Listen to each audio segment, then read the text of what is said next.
மக்களே, வருங்கால அரசு அதிகாரிகளே, அனைவருக்கும் வணக்கம். நான் உங்கள் பொன்வேல் பாண்டியன், நடப்பு நிகழ்வுகள் ஆசிரியர். இன்றைய தினத்தில் நம்ம பார்க்க போகிறது ஏப்ரல் 28 தினசரி நடப்பு நிகழ்வுகளின் தொகுப்பு. சமீப காலங்களில் அந்த புதிய சிலபஸில், புதிய ட்ரெண்டில், டிஎன்பிஎஸ்சியில் அந்த டிஎன்பிஎஸ்சி எக்ஸாம்லேருந்து எல்லா போட்டித் தேர்வுகளையும் நடப்பு செய்திகளை எப்படிலாம் சப்ஜெக்டோட லிங்க் பண்ணி கொஸ்டின்ஸ் கேட்குறாங்களோ அதன் அடிப்படையில் தேவையான விஷயங்களை தினந்தோறும் தொகுத்து வழங்கிட்டு இருக்கிறேன். நல்ல முறையில் பயன்படுத்திக்கோங்க. அரசு பணியை நீங்கள் உறுதி செஞ்சுக்கோங்க. ஆரம்பிக்கலாமா? இன்றைய தினத்திற்கான நடப்பு செய்திகள் ஏப்ரல் 28 ஃபஸ்ட்டு நம்ம பார்க்க போகிறது இன்றைய தினத்திற்கான தலைப்பு செய்திகள். தலைப்பு செய்தியில் ஃபஸ்ட்டு பாயிண்ட் பாருங்கள். சூப்பரான ஒரு இந்தியன் எக்கனாமி சம்மந்தப்பட்ட ஒரு செய்தி. இந்தியா நியூசிலாந்து இடையே தடையற்ற வர்த்தக ஒப்பந்தம், சில ஃப்ரீ ட்ரேட் அக்ரிமெண்ட் வந்து சைன் ஆயிருக்குது இந்தியாவுக்கும் நியூசிலாந்துக்கும். அதை பற்றி என்ன அப்படின்னு சொல்லி டீட்டெயிலாக பார்க்க போகிறோம். அதுக்கப்புறம் இன்றைக்கி நியூஸ் பேப்பரில் வந்த முக்கியமான ஒரு கான்ஸ்டியூஷனல் அமெண்ட்மெண்ட் பில், சரியா, 130வது அரசியலமைப்பு சட்டத்திருத்த மசோதா எதனுடன் தொடர்புடையது அப்படிங்கிற டீட்டெயிலாக பார்க்க போகிறோம். அதே மாதிரி வங்கதேச நாட்டிற்கான ஒரு புதிய தூதராக, சரியா, இந்தியர் ஒருவர் நியமனம் செய்யப்பட்டுள்ளார். யார் அவர், அவருடைய பின்னணி என்ன அப்படின்னு சொல்லி பார்க்கலாம். அதே மாதிரி முக்கியமான ஒரு சுகாதாரம் தொடர்புடைய ஒரு செய்தி பாருங்கள். சுகாதாரம், சுற்றுச்சூழல் எல்லாமே சொல்லலாம். குடிநீர் கேன்களை நம்ம பயன்படுத்தக்கூடிய இந்த 20 லிட்டர் கொண்ட அந்த குடிநீர் கேன்களை 30 முறைக்கு மேல் பயன்படுத்தினால் அபராதம், சரியா. இது தவிர அந்த நம்ம பயன்படுத்தக்கூடிய குடிநீரில் என்னென்ன சத்துக்கள்லாம் இருக்கணும் அப்படிங்கிற மாதிரி டீட்டெயிலாக சொல்லியிருக்கிறாங்க. அந்த விவரத்தை நம்ம பார்த்துட்டு, விண்வெளியில் இருந்து கிராமங்களை மேப்பிங் செய்த இஸ்ரோ, சரியா, கிராமங்களில் பஞ்சாயத்தில் உள்ள கிராமங்கள் அந்த அட்மினிஸ்ட்ரேஷனை சூப்பராக கொண்டு வருவதற்காக இந்த வில்லேஜ் எல்லாத்தையும் பார்த்தீங்கன்னா மேப்பிங் பண்ணியிருக்கிறாங்க இஸ்ரோ. இது தொடர்பான அந்த எந்த போர்ட்டலில் இது வந்து பயன்படுத்தப்படுகிறது எல்லா டீட்டெயிலையும் பார்த்துட்டு இறுதியாக சூப்பர் 6 கேள்விகள் பார்க்க போகிறோம், சரியா. சூப்பரான செய்தி விட்டுறாதீங்கம்மா. பார்க்கும்போது எப்படியும் சாதாரணமாக தெரியும். அருமையான செய்தி இன்றைக்கி கிடச்சிருக்குது, சரிங்களா. பாருங்கள், இனிமேல் நம்ம விரிவான செய்திகள் பார்க்கலாம். ஃபஸ்ட்டு நம்ம பார்க்க போகிறது இந்தியா நியூசிலாந்து இடையே தடையற்ற வர்த்தக ஒப்பந்தம், சரி, free trade agreement sign between India and New Zealand, சரிங்களா. ஏப்ரல் 27, 2026 அன்று இந்த ஒப்பந்தம் கையெழுத்தாயிருக்குது. இந்த ஒப்பந்தத்தில் பெரும்பாலும் பார்த்தீங்கன்னா மத்திய வர்த்தகத்துறை அமைச்சர், சரிங்களா, அவங்க தான் இந்த ஒப்பந்தத்தில் கையெழுத்து போடுவாங்க. பாருங்கள், இந்த ஒப்பந்தத்தில் இந்திய வர்த்தக மற்றும் தொழில்துறை அமைச்சராக இருக்கிற திரு பியூஷ் கோயல் அவர்களும், அதே மாதிரி நியூசிலாந்தின் வர்த்தக மற்றும் முதலீட்டு அமைச்சர் டாட் மெக்லே அவர்களும் இந்த ஒப்பந்தத்தில் கையெழுத்து போட்டுக்கிறாங்க, சரியா. இந்த ஒப்பந்தமானது அனைத்து வரி விதிப்பு முறைகள் மற்றும் உற்பத்தி பிரிவுகளையும் உள்ளடக்கி நியூசிலாந்து நாட்டிற்கான இந்தியாவின் 100% ஏற்றுமதிக்கு வரி விலக்கு வழங்குகிறது, சரி, எக்ஸம்ஷன், சரியா. நிறைய கிட்டத்தட்ட ஒரு 95% மேலே எல்லா பொருட்களுக்கும் ஒரு டாக்ஸ் எக்ஸம்ஷன் கொடுக்குறாங்க இந்த ஒப்பந்தத்தில். ரொம்ப ரொம்ப முக்கியமானது, சரிங்களா. இது தவிர இந்த ஒப்பந்தத்தில் இன்னொரு முக்கியமான விஷயம் சொல்லியிருக்கிறாங்க. என்னன்னு சொல்லி பாருங்கள். இந்த ஒப்பந்தத்தில் 15 ஆண்டுகளில், அடுத்த 15 வருஷத்துக்குள்ள இந்தியாவிற்குள் 20 பில்லியன் அமெரிக்க டாலர் அளவிலான முதலீட்டை ஏற்பதற்கான ஒரு உறுதிமொழியையும் இந்த நியூசிலாந்து நாடு வந்து அறிவிச்சிருக்கிறாங்க, சரி. எத்தனை வருஷத்துக்குள்ள?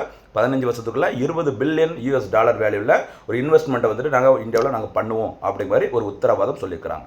நிறைய சொல்லியிருக்கிறாங்க. நமக்கு தேவையானது எந்த நாட்டிடம் இந்த தடையற்ற வர்த்தகம் ஒப்பந்தம் மேற்கொண்டிருக்கிறாங்க அப்படிங்கிறத பார்த்துக்கோங்க. இதுக்கு முன்னாடி ரீசெண்டாக யார்கிட்டலாம் இதே மாதிரி தடையற்ற வர்த்தக ஒப்பந்தம் கையெழுத்து போட்டுக்கிறாங்க, ஓகேவா, ஒப்பந்தம் கையெழுத்தாக இருக்குது, அதையும் ஞாபகம் வச்சுக்கோங்க, மறக்காதீங்க, சரியாம்மா. அடுத்த செய்திக்கு போகலாம். முக்கியமானது அடுத்து இந்தியன் பாலிட்டி சம்மந்தப்பட்ட முக்கியமான ஒரு செய்தி பாருங்கள்.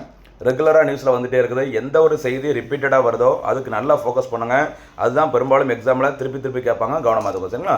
கான்ஸ்டியூஷனல் அமெண்ட்மெண்ட் பில் 130, சரியா, 130வது இந்திய அரசியலமைப்பு சட்டத்திருத்த மசோதா பில்லு தான், சரிங்களா. 130வது அரசியலமைப்பு சட்டத்திருத்த மசோதா எப்போ கொண்டு வரப்பட்டதுன்னு பார்த்தீங்கன்னா 2025ஆம் ஆண்டில் கொண்டு வரப்பட்டது. அந்த மசோதா எந்த வருஷம், அதுக்கப்புறம் எப்போ சட்டமாக மாறுது அப்படிங்கிறத கொஞ்சம் தெரிஞ்சுக்கணும், சரியா.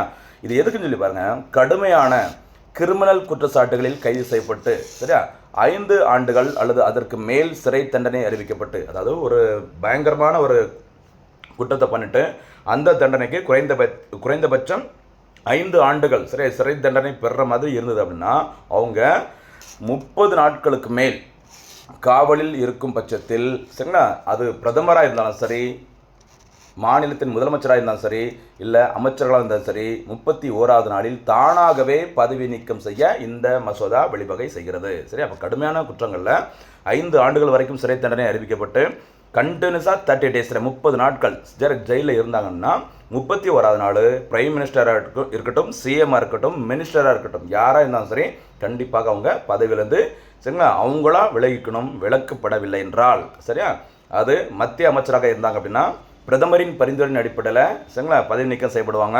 அதே மாதிரி மாநில அளவில் இருந்தாங்க அப்படின்னா முதலமைச்சரின் பரிந்துரை அடிப்படையில் ஆளுநரால் பதவி நீக்கம் செய்யப்படுவாங்க. ஞாபகம் வச்சுக்கோங்க. சரியா? இந்த மசோதா கடந்த ஆகஸ்ட் 2025 நாடாளுமன்றத்தில் தாக்கல் செய்யப்பட்டது. ரெகுலராக நியூஸில் வந்துட்டு இருக்குது. இதை பற்றி நல்லா ஆராய்ந்து சொல்லுங்கள் அப்படிங்கிற மாதிரி இன்றைக்கி பேப்பரில் போட்டுக்கிறாங்க. சரியா? இது தவிர ஏன்னா ஒரு செய்தி இருக்குது அப்படின்னா அந்த செய்தியுடன் தொடர்புடைய செய்திகள் தான் எக்ஸாமில் கேட்குறாங்க. அதை நான் சொல்கிறது கவனம் வச்சுக்கோங்க. சரிங்களா?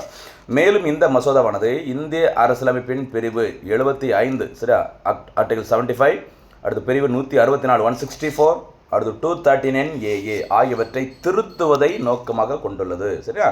அப்படின்னா அந்த 3 என்னங்கிறது கண்டிப்பாக தெரியணும்ல. பாருங்கள், ஆர்டிகல் 75 அப்படிங்கிறது பார்த்தீங்கன்னா பிரதமர் உள்பட மத்திய அமைச்சரவை தொடர்புடையது. இதுலேயும் திருத்தம் கொண்டு வரணும்னு சொல்லியிருக்கிறாங்க. நம்பர் 2 ஆர்டிகல் 164 முதலமைச்சர் உள்பட அரச அமைச்சரவை தொடர்புடையது. சரிங்களா? நம்பர் 3ல பாருங்கள், பிரிவு 239 AA டெல்லி தேசிய தலைநகர் பிரதேசத்தின் அமைச்சர்கள் குழு தொடர்பானது. சரி, அந்த 3 பிரிவுகளையும் கண்டிப்பாக திருத்தம் கொண்டு வந்தால் தான் அந்த 130 மசோதாவின் சரியாக கொண்டு வர முடியும் அப்படின்னு சொல்லியிருக்கிறாங்க.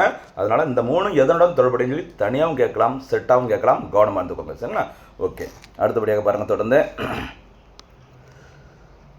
மறு நியமன பிரிவு. சரி, மறுபடியும் அவங்க அமைச்சர்களாக வர முடியுமா? அதுக்கு பாருங்கள், தற்போதுள்ள வேறு எந்த சட்டத்தின் கீழும், சரியா, இப்போ 130 இருக்குல்ல அரசியல் சட்டத்திருத்த மசோதா, அந்த மாதிரி சம்மந்தப்பட்டது இல்லாமல் வேறு எந்த ஒரு சட்டத்தின் கீழும் தகுதி இழப்பு செய்யப்படாத பட்சத்தில் அத்தகைய அமைச்சர் காவலில் இருந்து விடுவிக்கப்பட்ட பின்னர் அவரது பதவிக்கு மீண்டும் நியமிக்கப்படுவதை எதுவும் தடுக்காது என்ற ஒரு விதியை இந்த மசோதா கொண்டிருக்கு. சார், வேறு எந்த ஒரு சட்டத்தின் கீழ் அவங்க வந்துட்டு ஏதோ ஜெயிலுக்கு போயிட்டு வந்தாங்க அப்படின்னா சிறை தண்டனை முடிந்த பிறகு அவங்க பதவியை மீண்டும் வந்துட்டு தொடரலாம் அப்படிங்கிற மாதிரி சொல்லியிருக்கிறாங்க இந்த புதிய மசோதா. எத்தனை மசோதா?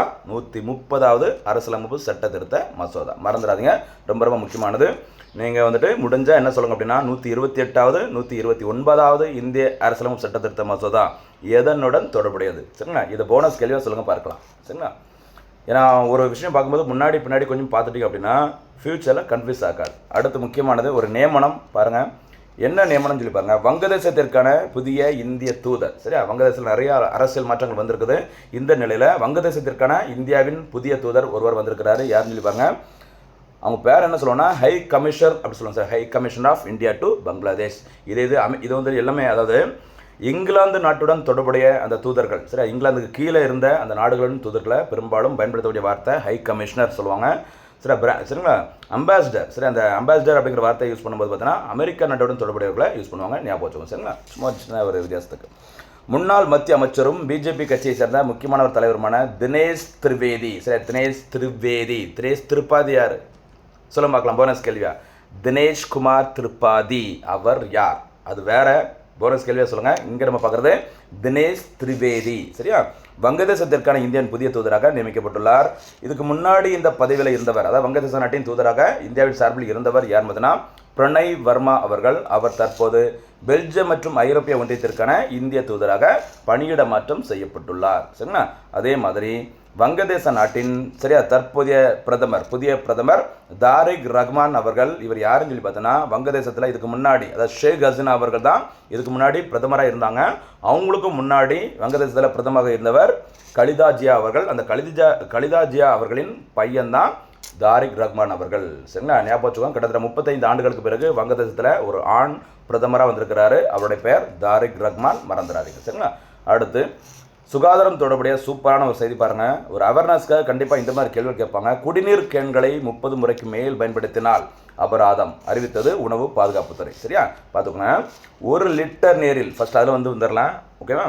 1 லிட்டர் குடிநீரில் 10 முதல் 75 மில்லி, சரியா, மில்லி லிட்டர் வரை கால்சியம், 5 முதல் 30 மில்லி லிட்டர் வரை சரிங்களா மெக்னீசியம் இருப்பது கட்டாயம் சொல்லியிருக்கிறான். 1 லிட்டர் நம்ம ட்ரிங்கிங் வாட்டரில் பார்த்தீங்கன்னா 10 to 75 ml வரைக்கும் கால்சியம் இருக்கணும், 5 to 30 ml வரைக்கும் மெக்னீசியம் இருக்கணும் அப்படிங்கிற மாதிரி கண்டிப்பாக இருக்கணும்னு சொல்லியிருக்கிறாங்க. சரிங்களா?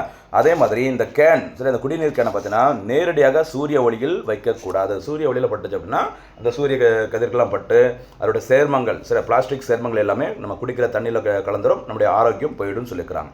அதுக்கப்புறம் இதுதான் முக்கியமானது. 20 லிட்டர் அளவு கொண்ட நம்ம தண்ணி கேன்லாம் பிடிச்சி வைப்போம்ல இவ்வளோ சைஸில், அந்த 20 லிட்டர் கேன் கொண்ட அளவு கொண்ட கேன்களில் தண்ணீர் கேன்களை 30 முறைக்கு மேல் பயன்படுத்த தடை.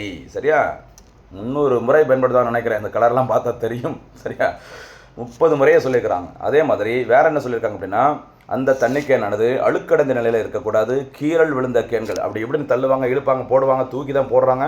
அந்த டைமில் அந்த கீறல் விழுந்ததுனா கூட அதில் குடிநீர் நிரப்பக்கூடாது. இந்த விதிமுறைகளை மீறும் அந்த கடைகள், தொழிற்சாலைகளுக்கு ரூபாய் 5000 வரை அபராதம் விதிப்பதுடன் சட்ட நடவடிக்கையும் எடுக்கப்படும். மறுபடியும் செஞ்சாங்க அப்படின்னா அந்த அவங்களோட லைசன்ஸும் நீக்கப்படும் அப்படின்னு சொல்லியிருக்கிறாங்க. சரியா, முக்கியமான செய்தி நோட் பண்ணிக்கோங்க. சரியா, 20 லிட்டர் தண்ணீர் கேனில் 30 முறைக்கு மேலே பயன்படுத்தக்கூடாது. அப்புறம் மெக்னீஷியம், கால்சியம் எவ்வளோ இருக்கணும் அதையும் கொஞ்சம் பார்த்துக்கோங்க. சரியா, அடுத்து அறிவியல் தொழில்நுட்பம் தொடர்புடைய முக்கியமான ஒரு செய்தி பாருங்க.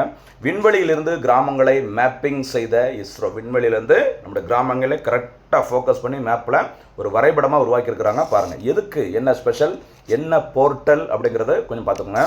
இஸ்ரோ அமைப்பானது தேசிய பஞ்சாயத்து ராஜ் தினம் இன்னைக்கு ஏப்ரல் 24 ஏப்ரல் 24 2026 தேசிய பஞ்சாயத்து ராஜ் தினம் கொண்டாடப்பட்டதை முன்னிட்டு இந்தியாவின் ஒவ்வொரு கிராமத்தையும் விண்வெளியில் இருந்து மிக துல்லியமாக வரைபடமாக்கும் மாபெரும் திட்டத்தை இஸ்ரோ நிறைவு செய்துள்ளது. இது ஒரு சாதனையாக கருதப்படுகிறது. ஞாபகம் வச்சுக்கோங்க. சரிங்களா, அப்படி என்ன சாதனை அப்படின்னு சொல்லி பார்க்கும்போது இந்தியாவின் சுமார் 6,50,000 கிராமங்களின் நில பயன்பாடு மற்றும் நில போர்வை, land use and land cover, LULC short நேமில் கொடுத்துட்டு அது என்னன்னு கூட கேட்கலாம். ஞாபகம் வச்சுக்கோங்க. நில பயன்பாடு மற்றும் நில போர்வை, land use and land cover, LULEC வரைபடமாக்கப்பட்டுள்ளது. சூப்பரா. சரிங்களா, துல்லியம், என்ன துல்லியம் அப்படின்னு சொல்லி பார்த்தீங்கன்னா பாருங்கம்மா, அந்த வரைபடத்தில் என்ன துல்லியம் அப்படின்னு சொல்லி பார்த்தீங்கன்னா இந்த வரைபடங்கள் சரியா 1:10,000 என்ற உயர் தெளிவு திறனில் தயாரிக்கப்பட்டுள்ளது. அதாவது சாதாரண ஒரு வயல் பரப்புகள் கூட ரொம்ப கிளியராக அந்த மேப்பில் தெரியும் அப்படின்னு சொல்லியிருக்கிறாங்க. அந்த ரேஷியோ பார்த்துக்கோங்க, 1:10,000. சரியா, இதன் மூலம் சிறிய நெல் வயல்கள், குளங்களை கூட தெளிவாக காண முடியும் அந்த மேப் மூலமாகவே.